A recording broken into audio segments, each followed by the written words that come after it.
Hello, story lovers. Tonight, we're diving into a tale of passion, secrets, and choices that could change everything. Hearts will be broken, love will be tested, and every twist will leave you on the edge of your seat. Comment below where you're watching from. And if this story moves you, hit like, subscribe. Share it with someone who loves a powerful love story. And tap the bell so you never miss the next thrilling chapter. Ready? Let's begin. Alexander Cole adjusted his collar in the back of the town car, watching the city lights blur past the tinted windows.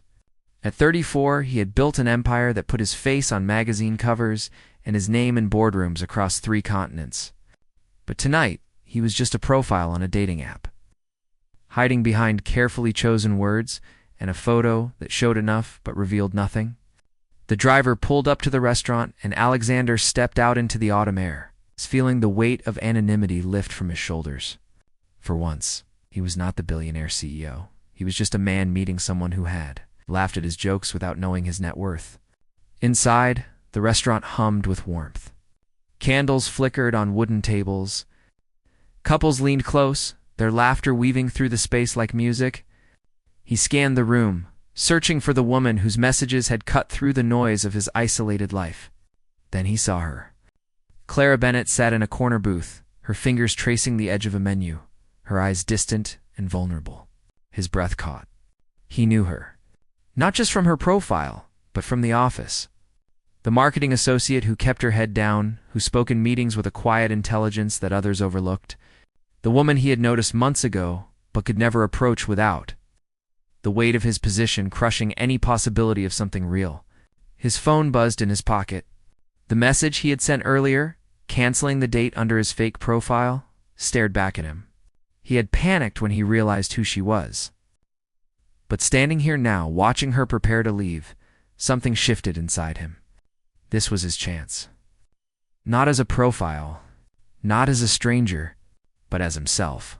He walked toward her table, his heart pounding harder than it had in any boardroom negotiation. She glanced up and her eyes widened with recognition and confusion. "Clara," he said, his voice steady, despite the chaos in his chest. "May I sit down?" She stared at him like he had materialized from another dimension. Her mouth opened, closed, opened again. Finally, she managed a stiff nod. He slid into the seat across from her, feeling the full weight of what he was about to do. The silence stretched between them, electric and suffocating. "You look surprised," he said gently. "That's fair. I suppose I should explain." "I don't understand," she whispered, her voice uneven. "Are you meeting someone here?" He leaned forward, locking his eyes on hers. "I am. You." The color drained from her face. "What? The app?" "The messages." "That was me." She shook her head slowly, disbelief written across every feature. "You're my boss. You're Alexander Cole. What are you doing on a dating app?" He looked down at his hands, then back at her. "For the same reason anyone else is, I suppose. To connect. To be seen as more than a title. To not be alone." Her breath hitched. He could see her mind racing, trying to reconcile the man across from her with the figure she knew from a distance. "This can't be real," she said, barely audible. "It is real, Clara. I didn't plan for it to be you. But when I saw your profile, your words, I wanted to know more. I thought perhaps you might see me. Not the billionaire. Not the CEO, just a man." The honesty in his voice seemed to crack something in her expression. She reached for her water glass, her hand trembling, and took a long sip. Around them, the restaurant continued its rhythm. Waiters glided past. Glasses clinked. Laughter rose and fell.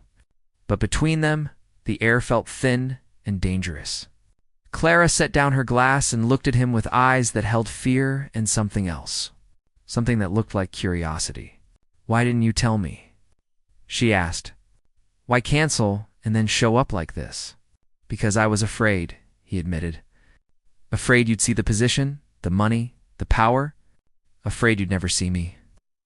She opened her mouth to respond, but before she could speak, a woman's voice cut through the space between them. "Alexander?" They both turned. A woman stood at the edge of their table, elegant and sharp, her eyes fixed on him with an intensity that made Clara's stomach drop. Alexander's expression hardened. "Victoria? What are you doing here?"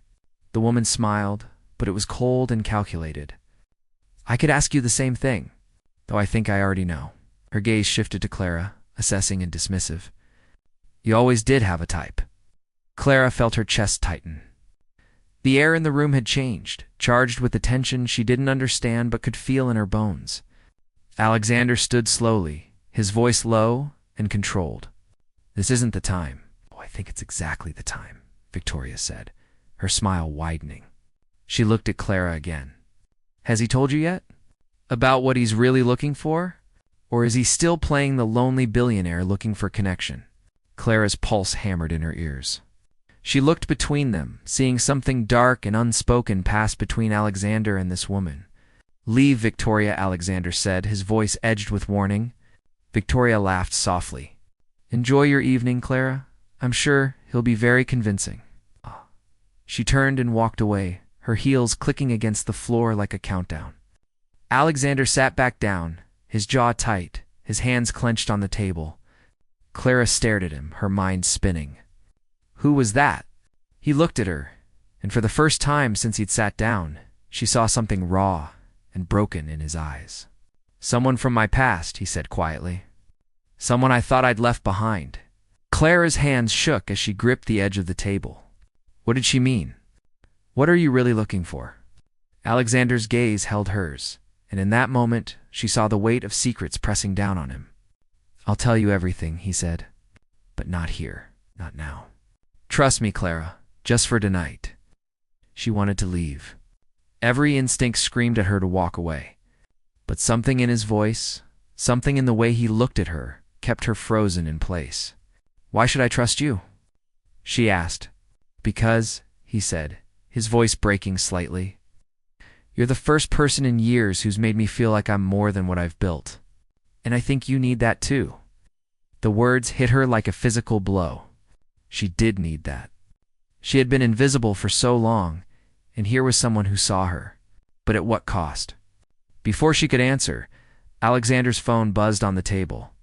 He glanced at the screen, and his face went pale. "What is it?" Clara asked. He looked up at her, and she saw fear in his eyes. "We need to leave now." Clara stood on the sidewalk outside the restaurant, her breath forming small clouds in the cold air. Alexander had his phone pressed to his ear, pacing in tight circles, his voice low and urgent. She couldn't make out the words, but the tension radiating from him was unmistakable. When he ended the call, he turned to her, his expression unreadable. "I need to go somewhere," he said, "and I need you to come with me." "What?" "No." Clara shook her head, taking a step back. "I don't even know what's happening." "Who was that woman? What was that phone call about?" Alexander moved closer, his eyes searching hers. "I know this is insane. I know you have every reason to walk away right now. But if you come with me, I'll explain everything. I promise. Why should I believe you?" "Because you already do," he said quietly. "You wouldn't still be standing here if you didn't." She hated that he was right. Something about him pulled at her, even as every rational thought told her to run. She looked at his face, saw the desperation there, and felt her resolve crumble. "1 hour," she said. "You have 1 hour to explain, and then I'm gone." Relief washed over his features. "Thank you." He led her to his car, and they drove in silence through the city streets. Clara watched the buildings blur past, her mind racing with questions she didn't know how to ask. Finally, they pulled up to a modern high-rise in the financial district. Alexander's penthouse was everything she expected. Floor-to-ceiling windows overlooking the city, minimalist furniture, art that probably cost more than her yearly salary. But it felt cold, empty, like a showroom rather than a home. He poured 2 glasses of wine and handed her one. She took it but didn't drink. "Start talking," she said. Alexander sat on the edge of the couch, his shoulders tense. "Victoria is my ex-wife." Clara's stomach dropped. "You're married?" "Was married. The divorce was finalized 6 months ago." Took a long drink. "We were together for 3 years. It was a mistake from the beginning, but I was too busy building the company to see it. She wanted the lifestyle, the status. I wanted someone who understood the pressure. We were using each other. That doesn't explain why she showed up tonight. Or why you dragged me out of that restaurant like we were running from something. Alexander's jaw tightened. Because she's dangerous, Clara, not physically, but in every other way. When we divorced, I gave her a substantial settlement. She signed an NDA, but she's been threatening to break it, to release information that could destroy everything I've built. What information? He looked at her and she saw shame in his eyes. Things I did when I was younger. Before the company, choices I'm not proud of. Clara felt a chill run through her. What kind of choices? The kind that could ruin me if they came out. She set down her wine glass. This is insane. I barely know you. Why are you telling me this? Because you deserve to know what you're getting into, he said, and because I need your help. Clara laughed, but it came out bitter. My help? I'm a marketing associate. What could I possibly do? Alexander stood and walked to the window, his reflection ghostly against the city lights. Victoria is planning something. I don't know what yet, but she's building a case against me. She has connections, resources. And tonight, when she saw you, she found a new angle. Me. What does she want with me? He turned to face her. She'll try to use you to get to me. She'll dig into your life, find your vulnerabilities, and exploit them. Ow. Clara felt her pulse quicken. You brought me here to warn me? You put a target on my back? No, he said, his voice rising. She already knew about you. That phone call was from my head of security. Victoria's been watching me for weeks. She knows I've been on that app. She knows I've been messaging someone. And now she knows it's you. The room seemed to tilt.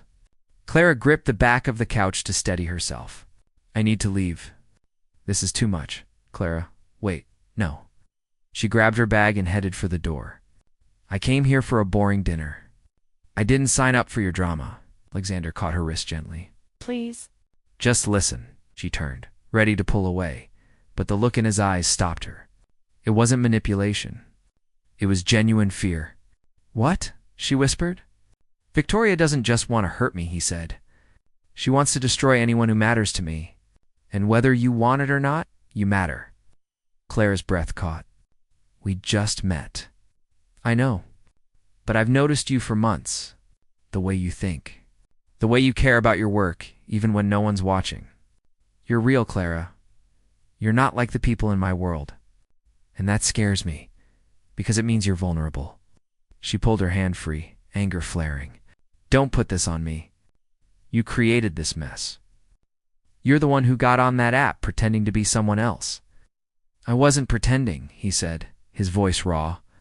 That was the real me. The man I am when I'm not playing CEO, the man I wish I could be all the time. Clara felt tears prick her eyes. I can't do this. I can't be part of whatever game you're playing. It's not a game, Alexander said desperately. I'm trying to protect you. Then stay away from me, she said, her voice breaking. That's how you protect me. Ow! She turned and walked to the door, her hand on the handle. Clara. She stopped, but didn't look back. If you leave now, he said quietly, she'll still come for you. The only difference is you'll face it alone. Clara closed her eyes, feeling the weight of his words settle over her. She thought about her quiet life, her small apartment, her invisible existence. She had wanted to be seen, but not like this. She opened the door and stepped into the hallway, her heart pounding. Behind her, she heard Alexander's voice, barely a whisper. I'm sorry. The door closed, and Clara stood alone in the empty corridor. She pulled out her phone to call a car, but her hands were shaking too hard to type. Then her phone buzzed with a new message from an unknown number. She opened it. The message contained a single photo. It was Clara taken through her apartment window earlier that evening, getting ready for the date. Below the photo, 3 words. We should talk. Clara's blood ran cold. She looked up at Alexander's door, her mind screaming at her to run, to hide, to disappear. But there was nowhere to go. Victoria already knew where she lived. Clara stood frozen, staring at the message, her entire body trembling. Then, against every instinct, she turned back and knocked on Alexander's door. He opened it immediately, his face etched with worry. "Show me," she said, her voice steady despite the fear coursing through her. "Show me everything. Because if I'm already in this, I'm not going down without a fight." Alexander's expression shifted. Something like respect flickered in his eyes. "Okay," he said, stepping aside to let her in. "But once you see it, there's no going back." Clara walked past him into the penthouse, her jaw set. "There was no going back the moment you sat down at that table," she said. And as the door closed behind them, she realized she was right. Clara sat at Alexander's dining table, surrounded by files and documents spread across the dark wood surface. For 3 hours, he had walked her through everything. His past, his mistakes, the deals he'd made that blurred ethical lines, the people he'd hurt climbing to the top. And Victoria? Always Victoria, weaving through his history like poison. "She was my assistant first," Alexander said, pouring them both coffee as dawn light began to filter through the windows. "That's how we met. She was brilliant, ambitious. I thought we wanted the same things." Clara looked up from a particularly damning contract. "What changed?" "I did." He sat across from her, exhaustion evident in the lines around his eyes. "I started to see what success actually cost." She saw it as the price of admission. We became different people, or maybe we always were and just stopped pretending. Clara's phone buzzed. Another message from Victoria. The 5th one that night. "You're stronger than you look. He must see something in you. Let's meet tomorrow, alone." Clara showed it to Alexander. His jaw tightened. "Don't respond." That's what she wants. And if I don't, she'll escalate. Clara stood, pacing to the window. The city was waking up below them, unaware and uncaring of the quiet war being waged in this tower. She's already proven she can get to me. What's stopping her from going further? "Me," Alexander said, standing to join her. "I won't let her hurt you." Clara turned to face him, and in the morning light she saw past the CEO, past the polished exterior, to the man underneath. Flawed, scared, human. "Why me?" she asked softly. "Out of everyone, why did you reach out to me on that app?" He was quiet for a long moment. "Because when I saw your profile, I saw someone who wasn't looking for what I could give them. You were looking for what I was. Connection. Something real."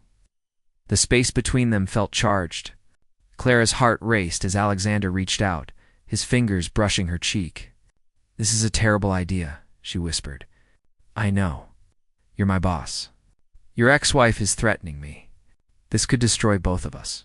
I know." "Then why does it feel like the only thing that makes sense?" Alexander's thumb traced her jawline.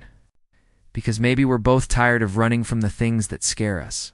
Clara's breath hitched as he leaned in, and when their lips met, it felt like falling and flying at the same time.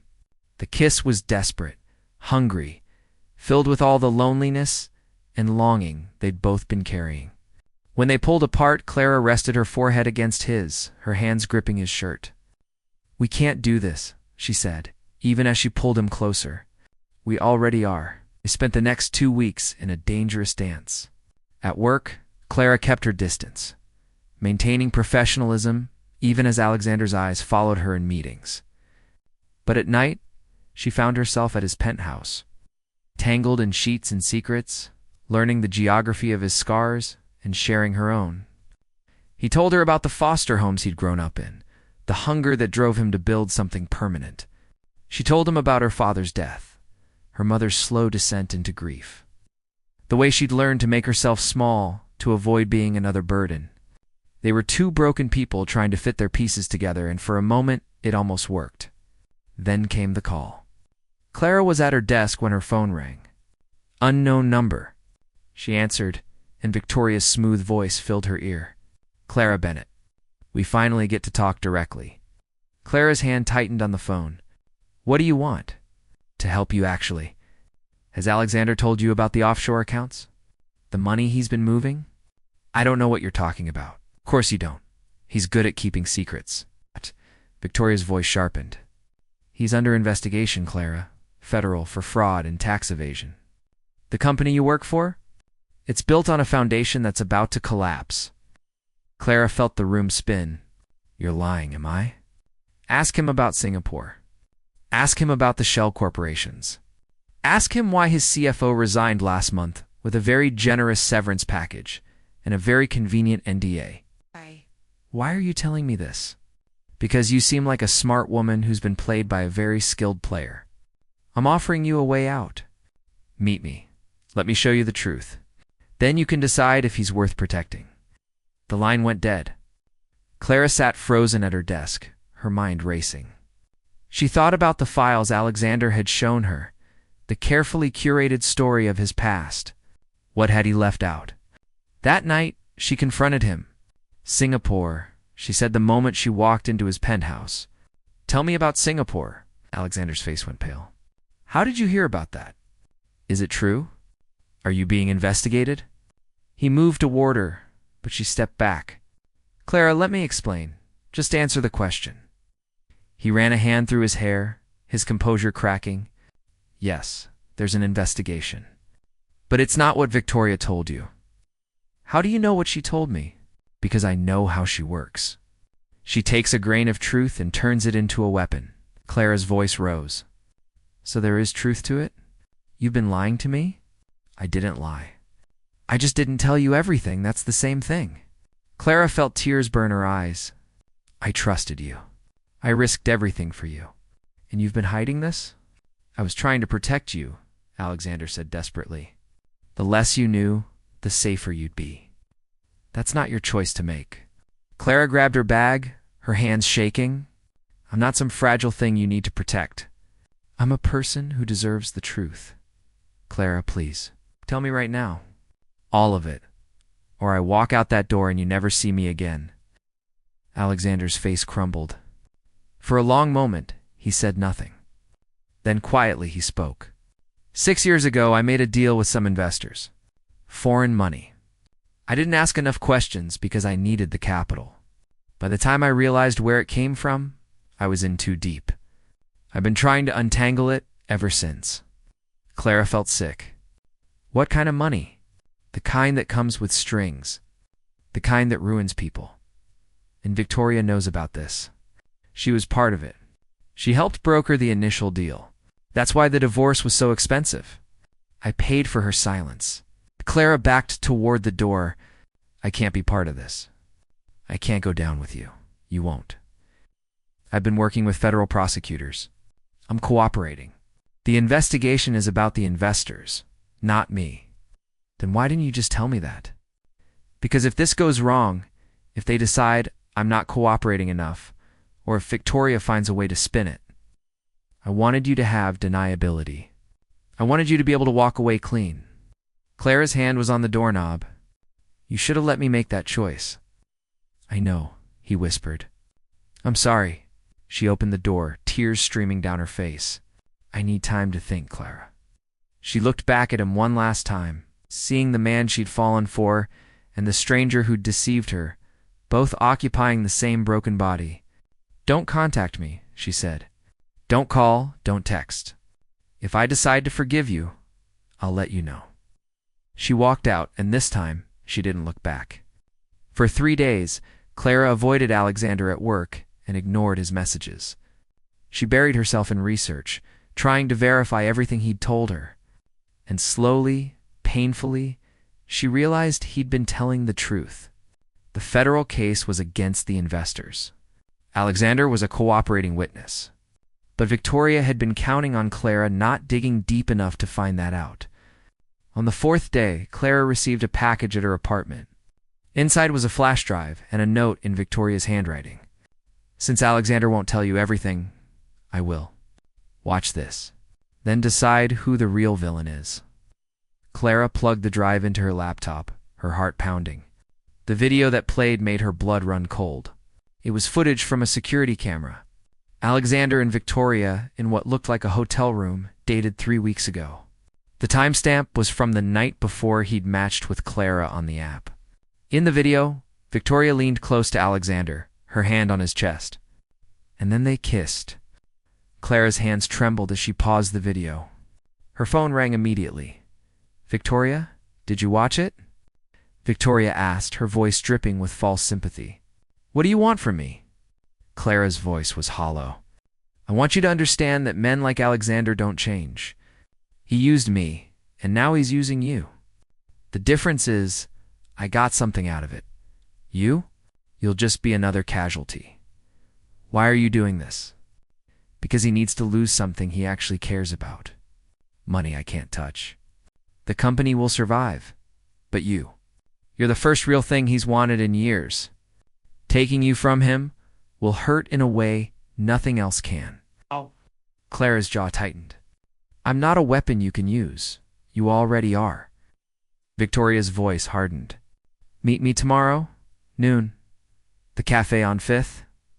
Come alone, or I release everything I have to the press, including evidence that you've been helping him hide assets. I haven't done anything. Doesn't matter. The accusation will be enough to ruin you. Your career, your reputation, everything. The line went dead. Clara sat in the darkness of her apartment, the video frozen on her screen, and realized she'd walked into a trap far more complex than she'd imagined.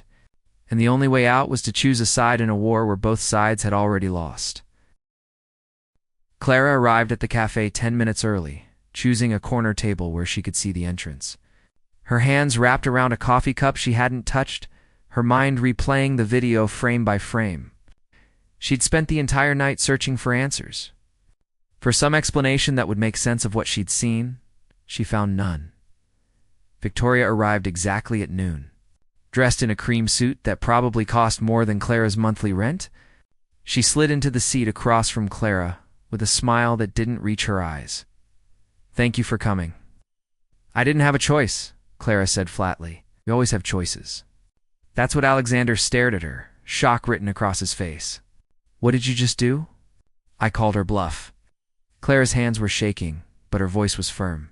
She's been so focused on destroying you that she didn't realize she was leaving evidence everywhere. Clara, she's dangerous. She'll retaliate. Let her try. Clara stepped closer to him. I'm done being afraid. I'm done letting people make choices for me. If we're going down, we go down fighting. Alexander's expression shifted, something like awe mixing with the fear. You just painted a target on your back. It was already there. Clara pulled out the business card Victoria had given her. But now at least I'm armed. For the first time in days, Alexander smiled. It was small, fragile, but real. You're terrifying. I learned from the best. He pulled her close, his forehead resting against hers. I don't deserve you. No, she agreed. But you're stuck with me anyway. They stood there in the fading light, two broken people who'd found something worth protecting in each other. Outside, the city hummed with life, unaware of the quiet war being waged in the tower above. Clara's phone buzzed. A message from Victoria. You just made the biggest mistake of your life. Clara showed it to Alexander. He read it, and his jaw tightened. She won't stop, he said quietly. I know, Clara deleted the message. But neither will we. That night, they worked together, compiling every piece of evidence they had against Victoria. Emails, financial records, the threatening messages. As dawn broke, they had built a case that could potentially destroy her. But Clara knew it wasn't enough. There's something else, she said, looking up from her laptop. Something we're missing. Alexander rubbed his eyes, exhaustion evident. What? Why now? Why is she escalating now after 6 months of quiet? Alexander thought for a moment, then his face went white. The shareholder meeting? What about it? It's next week. The board votes on the merger with Lexington Tech. If it goes through, the company's value triples overnight. He stood, pacing. If Victoria can prove I'm unfit to lead, if she can create enough scandal, the board will remove me. And the merger falls apart, and she profits how? She still owns shares. If the merger fails, she can sell them to our competitors at a premium. She stands to make $50 million or more. Clara felt the pieces click into place. This was never about revenge. It was about money. It always is with her. Clara stood, a plan forming in her mind. Then we give her what she wants. What do you mean? We let her think she's won. Clara's eyes met his. But we do it on our terms. Alexander shook his head. That's too dangerous. Everything about this is dangerous. Clara moved to him, taking his hands. But if we're going to survive this, we need to stop reacting and start controlling the narrative. What are you suggesting? Clara took a deep breath. I suggest we make a deal with Victoria. A real one. We offer her a payout bigger than what she'd make if the merger fails. In exchange, she signs a new NDA and disappears. She'll never agree to that. She will if we make her believe she has no other choice. Clara pulled out her phone. We schedule a meeting. We show her what we have on her, and we make it clear that if she doesn't take the deal, we go nuclear. Alexander studied her face. You're serious, completely. He was quiet for a long moment, then nodded slowly. Okay, but I have one condition. What? You let me handle the meeting? I won't have you in the room with her. Not after everything. Clara shook her head. We do this together or not at all, Clara? No, you said I get to make my own choices. This is my choice. Alexander's expression was torn between pride and fear. Finally, he nodded.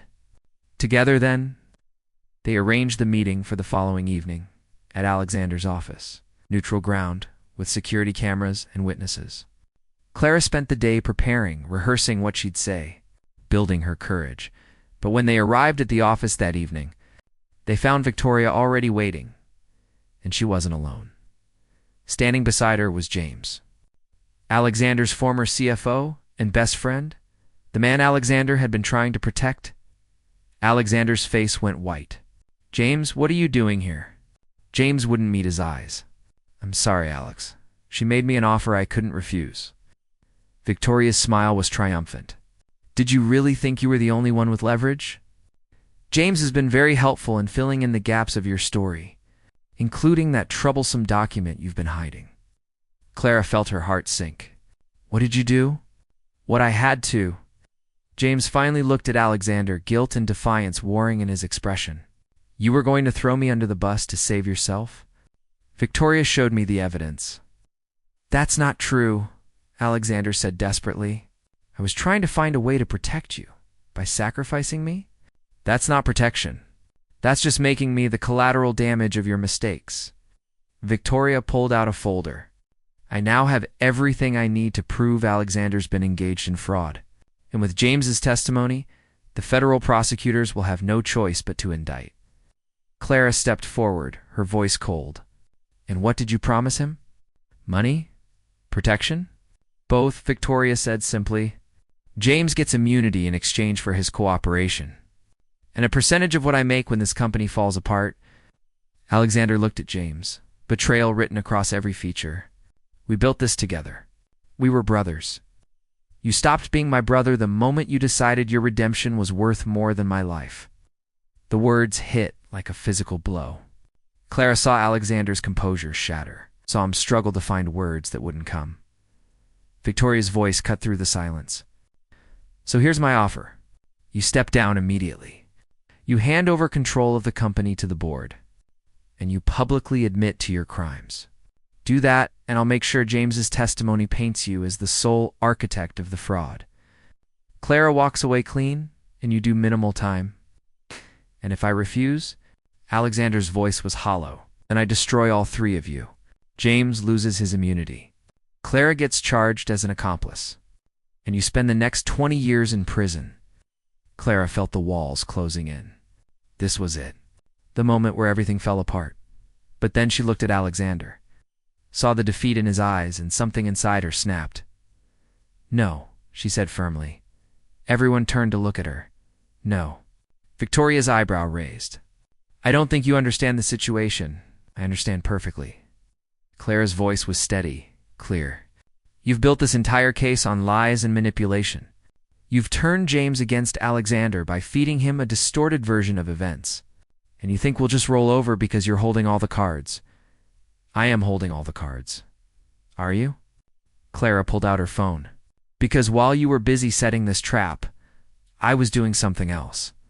She pressed play on a recording. Victoria's voice filled the room, crystal clear. James gets immunity in exchange for his cooperation. and a percentage of what I make when this company falls apart. Victoria's face went pale. That's a confession of conspiracy to commit fraud, Clara said calmly. And I sent it to the federal prosecutors 10 minutes ago. The room erupted. Victoria lunged for Clara's phone, but Alexander stepped between them. James backed away, his face ashen. You recorded this? Victoria's voice was shrill. This is illegal. Actually, in this state, only one party needs to consent to a recording. And I consented. Clara's eyes were hard. You're done, Victoria. It's over. Victoria's composure cracked completely. You stupid girl. You have no idea what you've just done. I've just saved us all from you. Security entered the room, responding to the commotion. Alexander quickly explained the situation, showing them the recording and requesting that Victoria be escorted from the building as they led her away. Victoria turned back one last time, her eyes blazing with hatred. This isn't over, she spat. I'll destroy you both. You can try, Clara said quietly. But you'll have to do it from prison. When the room finally cleared, only Clara, Alexander, and James remained. James stood by the window, his face buried in his hands. What have I done? Alexander approached him slowly. You were protecting yourself. I understand. No, you don't. James turned, tears streaming down his face.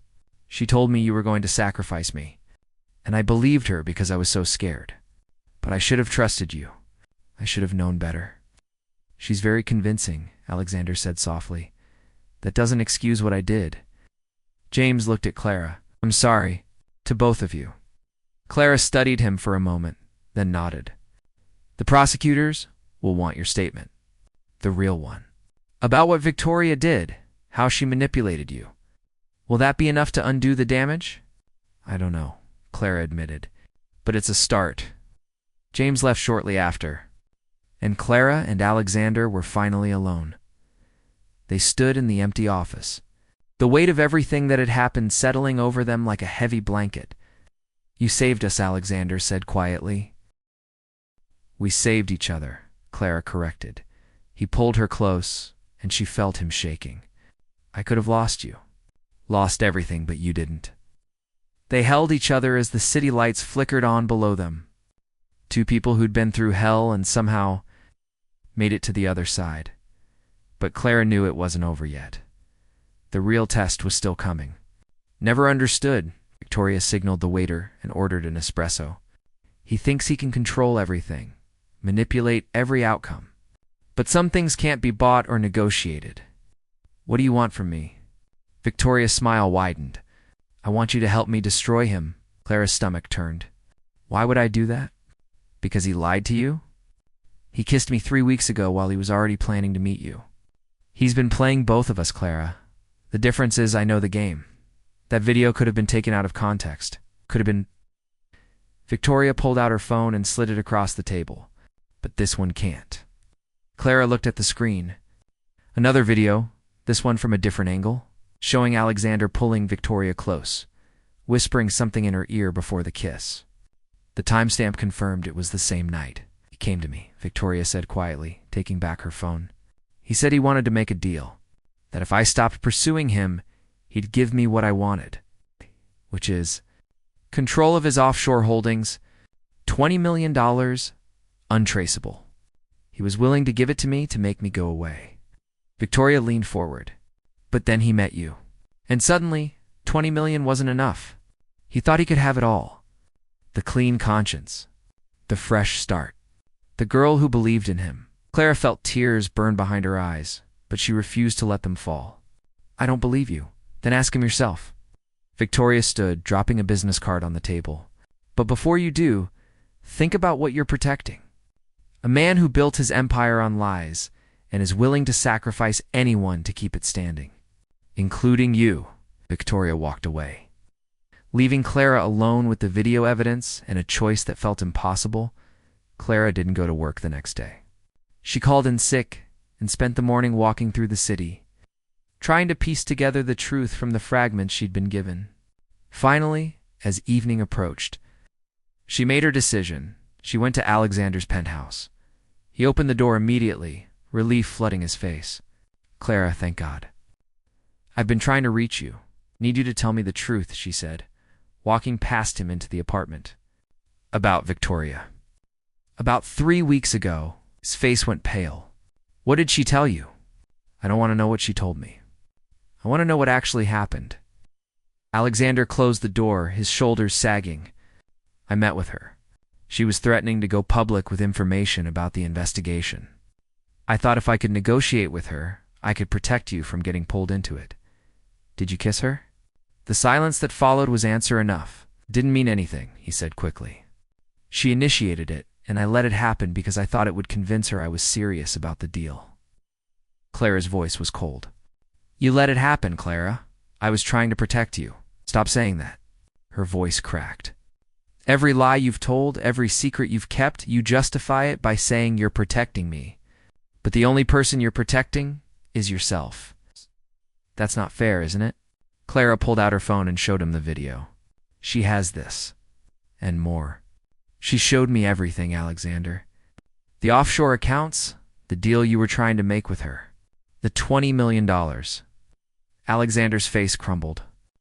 I can explain. I don't want explanations anymore.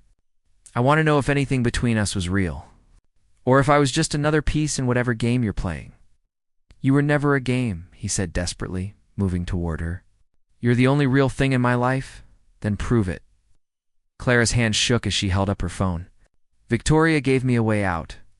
She wants me to testify that you've been using company resources to hide assets, that you brought me into your scheme to help you cover your tracks. If I do it, she'll leave me alone. My career, my life, everything stays intact. And I go to prison. Alexander's voice was hollow. She says you will anyway. The investigation is closer than you told me. The federal prosecutors are building a case. Your cooperation might not be enough. So you're here to tell me you're taking your deal? Clara's eyes filled with tears. I'm here to ask you to give me a reason not to. Alexander stood frozen, the weight of her words crushing down on him. For a long moment, he said nothing. Then, slowly, he walked to his desk and pulled out a folder. This is everything, he said, handing it to her. Every account, every transaction, every document the prosecutors have requested. I've been working with them for 8 months. The reason I didn't tell you is because anyone who knows about this becomes a target. Clara opened the folder, scanning the documents. If this is true, why is Victoria so confident you'll go down? Because there's one more thing I haven't given them. Alexander sat down, his head in his hands. One transaction that links me directly to the investors. If I turn it over, I guarantee their conviction. But it also implicates someone else. Who? My business partner. The man who helped me build the company from nothing. He's innocent of everything except trusting me, but that transaction will destroy him anyway. Clara's breath caught. James, your CFO who resigned? Alexander nodded. I've been trying to find another way. Some path that protects him and still gives the prosecutors what they need. But there isn't one. If I turn over that document, I save myself and ruin him. If I don't, we both go down. Clara sank into a chair, the weight of it all crashing over her. What are you going to do? I don't know. Alexander looked up at her and she saw genuine anguish in his eyes. But I know I can't ask you to go down with me. If testifying against me is what keeps you safe, then do it. Can't mean that, I do. Stood, walking to the window. I've made enough mistakes, hurt enough people. I won't add you to that list. Take Victoria's deal. Save yourself. Clara stood, anger rising in her chest. You don't get to make that choice for me. Not again, Clara. No. You've spent this entire time trying to protect me by keeping me in the dark, by making decisions without me. I'm done being protected. She moved to stand in front of him, forcing him to look at her. I'm going to make my own choice. And I'm going to live with the consequences. What are you going to do? Clara pulled out her phone and dialed Victoria's number. When she answered, Clara's voice was steady. I'll testify, but not against Alexander. Against you. Victoria's laugh was sharp. You have nothing on me, don't I? You've been blackmailing him for months. You've been threatening me. And you made one critical mistake. Clara glanced at Alexander, then back at her phone. You sent me those videos from your personal accounts. Accounts that Alexander's legal team can trace. Accounts that prove you've been conducting corporate espionage. The line went silent. If you release anything about Alexander, Clara continued, I go to the federal prosecutors with everything you've sent me. Every message, every threat, every piece of so-called evidence. And we'll see who ends up in prison. You're bluffing. Try me. Clara hung up. Alexander. 3 weeks later, Clara stood in a federal courthouse, her hand raised as she took an oath to tell the truth. The gallery was packed with reporters, board members, and faces she didn't recognize. Alexander sat in the front row, his expression unreadable, his future hanging on every word she was about to speak. The prosecutor, a sharp woman named Catherine Reeves, approached the stand with a folder in hand. Ms. Bennett, you've been granted immunity in exchange for your testimony today. Do you understand that? I do. Can you tell the court how you became involved with Alexander Cole? Clara took a breath, steadying herself. We met on a dating app. He didn't tell me who he was initially. When we met in person, I discovered he was my employer. And despite this conflict of interest, you continued the relationship. Yes. Why? Clara's eyes found Alexander's. Because I believed he was a good man trying to fix his mistakes. The prosecutor's expression didn't change. And do you still believe that? I do. Over the next 2 hours, Clara walked the court through everything. The threats from Victoria, the offshore accounts, the federal investigation. She provided copies of the messages, the recordings, the evidence they'd compiled. But then the prosecutor asked the question Clara had been dreading. Ms. Bennett, Alexander Cole has provided documents to this office as part of his cooperation agreement. However, there's one transaction he's refused to turn over. A wire transfer dated March 2019 that directly links him to the foreign investors at the center of this case. Do you know why he's withholding this document? Clara's throat tightened. This was the moment. The choice. She could tell them about James, about Alexander's attempt to protect his friend. She could explain the moral complexity of the situation. Or she could commit perjury and say she didn't know. Ms. Bennett? The prosecutor prompted. Clara looked at Alexander. She saw the fear in his eyes, but also something else. A silent plea that said, tell the truth, no matter the cost. He was trying to protect someone, Clara said quietly. The courtroom erupted in whispers. The judge banged her gavel for order. Who was he protecting? The prosecutor asked. His former CFO, James Morrison? The transaction would have implicated him as well, even though Mr. Morrison had no knowledge of where the money came from.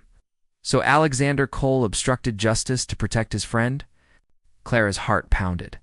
He was trying to find a way to cooperate without destroying an innocent man's life. The prosecutor turned to the judge. Your Honor, this testimony contradicts Mr. Cole's claims of full cooperation. Alexander's lawyer stood. Your Honor, my client has now provided that document to this office as of this morning. He's holding nothing back. The judge reviewed some papers on her desk. I see that. Ms. Bennett, did you encourage Mr. Cole to withhold evidence?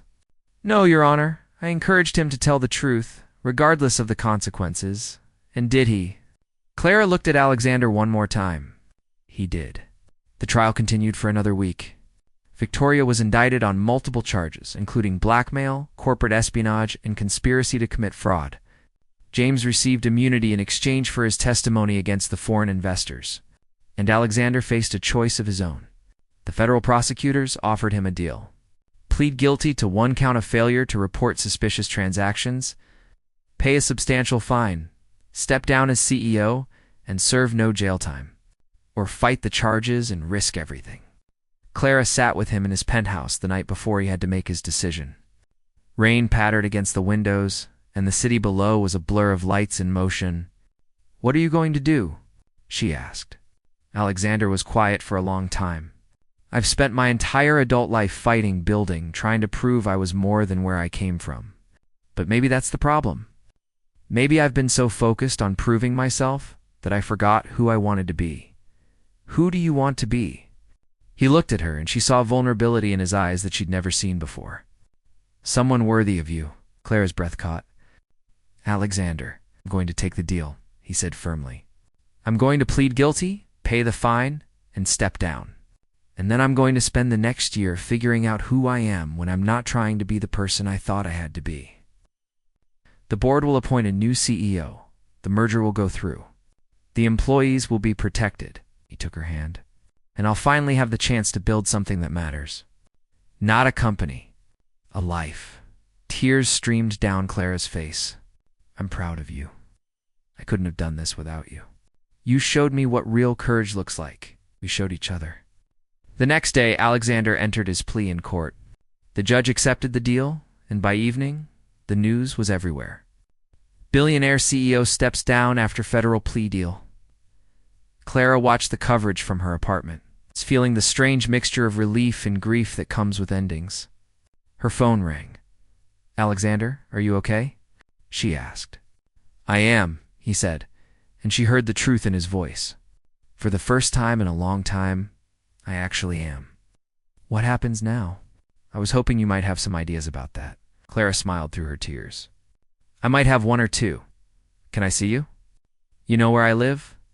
20 minutes later, he was at her door. Not in a suit, not in the armor of his former life, but in jeans and a sweater, looking more human than she'd ever seen him. They sat on her small couch, surrounded by her books and plants, and talked about the future. Not grand plans or empire building, but small, real things. Travel, writing, learning to be still. "I have to ask you something," Alexander said after a while. "What? All of this? Everything we went through? Do you regret it?" Clara thought about that night in the restaurant, about the moment he'd sat down across from her and changed everything. About the fear and the risk and the impossible choices. "No," she said honestly. "I don't regret any of it, even though it cost you." "It didn't cost me. It gave me something I didn't know I needed." "What's that?" "The courage to fight for something real." Alexander pulled her close, and they sat in comfortable silence as the rain continued to fall outside. Over the next 6 months, they rebuilt their lives separately and together. Alexander started a nonprofit focused on helping former foster children access education and entrepreneurship opportunities. Clara left the company and took a job at a smaller firm, where she could write and create without the weight of corporate politics.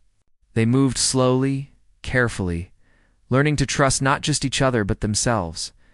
There were setbacks and arguments, moments where the scars of their past threatened to tear them apart, but they kept choosing each other day after day, in small and significant ways. One evening, almost a year after that first night in the restaurant, they stood on the Brooklyn Bridge at sunset. The city stretched out around them, infinite and alive. "Do you ever wonder what would have happened if I hadn't walked into that restaurant?" Alexander asked. Clara leaned against the railing, considering. "Sometimes, but then I remember that we found each other, because we were both looking for the same thing." "What was that?" "Someone who saw us. Not who we pretended to be or who we thought we should be. Just us." Alexander turned to face her, taking both her hands in his. "I see you, Clara Bennett. Every complicated, brilliant, terrifying part of you. I see you too. Alexander Cole. And I'm not going anywhere." He kissed her as the sun dipped below the horizon, painting the sky in shades of gold and crimson. Around them, the city hummed with countless stories, but in that moment, theirs was the only one that mattered. They had been broken people searching for connection in a world that rewarded surfaces over substance. They had made mistakes, hurt each other, and nearly destroyed everything in the process. But they had also learned something that no amount of money or power could buy. That real love isn't about perfection or fairy tale endings. It's about choosing to see someone fully, scars and all, and deciding they're worth fighting for. As they walked back toward her apartment, hand in hand, Clara realized that this was what she'd been searching for all along. Not a boring date or a safe relationship, but something messy and real and completely imperfect. Something worth the risk. The city lights flickered on around them, and Clara smiled, knowing that, whatever came next, they would face it together. Two broken people who had found a way to be whole, not by fixing each other, but by accepting that some things are meant to stay beautifully, impossibly broken. And in that brokenness, they had found something neither of them expected.